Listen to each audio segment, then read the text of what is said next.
এখন আমরা মীর মোশাররফ হোসেনের বসন্ত কুমারী নাটক ও জমিদার দর্পণ নিয়ে সংক্ষিপ্ত একটু আলোচনা করব। এখান থেকে খুবই গুরুত্বপূর্ণ প্রশ্ন এসে থাকে, চরিত্র সম্পর্কে এসে থাকে যে এই চরিত্রটি কোন নাটকের। আমরা এখন মীর মোশাররফ হোসেনের বসন্ত কুমারী নাটক ও জমিদার দর্পণ নিয়ে একটু আলোচনা করব এবং গল্পটি সম্পর্কে একটু বিস্তারিত জানব। বাংলা ভাষার মুসলমান রচিত প্রথম যে নাটক সেটার নাম হচ্ছে বসন্ত কুমারী। আর বসন্ত কুমারের ভিতরে তো বিশেষ উল্লেখযোগ্য চরিত্র আছে বীরেন্দ্র সিংহ, রেবতী এবং নরেন্দ্র সিংহ। এখন আমরা সংক্ষিপ্ত আকারে 2-5 সেকেন্ডের ভিতরে আমরা গল্পটির সম্পর্কে একটু ধারণা নিয়ে নিই। এই বীরেন্দ্র সিংহ হলো বৃদ্ধ রাজা এবং তার স্ত্রী খুবই যুবতী, নাম হচ্ছে রেবতী। এই বীরেন্দ্র সিংহের আরেকটি স্ত্রীর সন্তান ছিল, নাম ছিল তার নরেন্দ্র সিংহ। এই বৃদ্ধ বীরেন্দ্র সিংহের স্ত্রী, যুবতী স্ত্রী রেবতী এই তার অনুপুত্র নরেন্দ্র সিংহের প্রতি আকর্ষিত হয়, অর্থাৎ তার তার নরেন্দ্র সিংহর প্রতি প্রেম নিবেদন জানায়। নরেন্দ্র সিংহ এতে রাজি হয় না।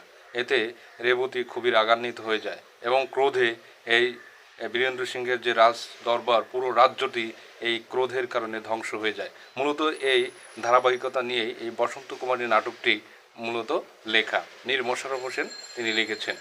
পরের যে নাটকটি হচ্ছে জমিদার দর্পণ, খুবই গুরুত্বপূর্ণ এই নাটক।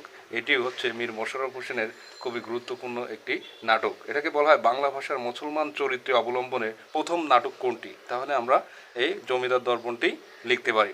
জমিদার দর্পণটির উল্লেখযোগ্য চরিত্র হচ্ছে হাওয়ান আলী, আবু মোল্লা এবং নুরুন্নেহার।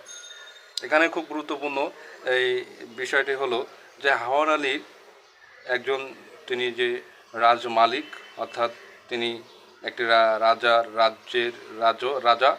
আর আবু মোল্লা হলো ওই রাজ্যের প্রজা এবং আবু মোল্লার স্ত্রী হচ্ছে নুরুন্নেহার।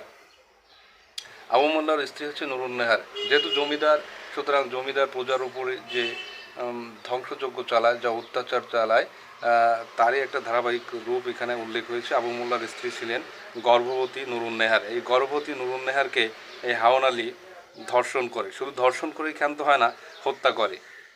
এই ধারাবাহিকতা নিয়েই জমিদার, তো আমরা বুঝতেই পারছি হাওয়ান আলী একজন জমিদার, আর তার প্রজা হচ্ছে আবু মোল্লা। আবু মোল্লার স্ত্রী হচ্ছে নুরুন্নেহার, সে ছিল গর্ভবতী। এই হাওয়ান আলী এই নুরুন্নেহারের প্রতি আকর্ষিত হয় এবং ধর্ষণ করে এবং হত্যা করে। এরই ধারাবাহিকতার মূল প্রেক্ষাপটটি মূলত এই জমিদার দর্পণ। ধন্যবাদ। আমরা পরবর্তীতে আরও কিছু নাটকের সংক্ষিপ্ত ছোট ছোট ব্যাখ্যা নিয়ে হাজির হব। সাথে থাকুন। ধন্যবাদ।